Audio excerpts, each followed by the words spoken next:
Aquaman is the latest comic book movie and installment in the DC Cinematic Universe, which also includes Man of Steel, Batman v Superman, Justice League, and Wonder Woman. It is also the new film from James Wan, director of such horror movies as Saw, Insidious 1 and 2, and The Conjuring 1 and 2. It is also his second time venturing outside the horror genre, the first being Fast and the Furious 7.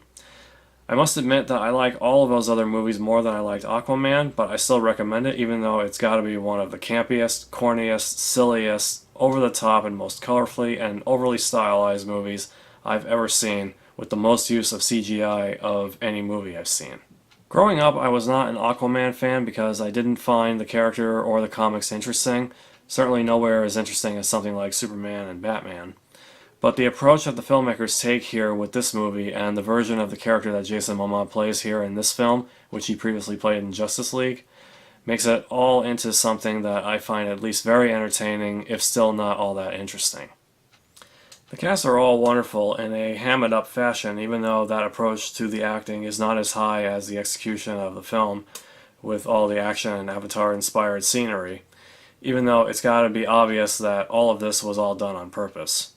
The fight scenes, no matter how over the top they may be, like the one in the submarine, tend to feel like the most down-to-earth part of the film.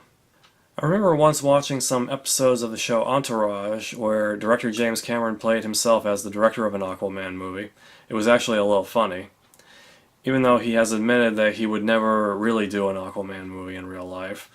I would like to wonder what his version would have been.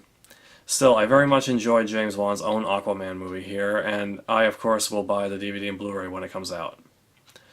Thank you so much for watching, and there will be more because Lightning's Home Theater is always showing.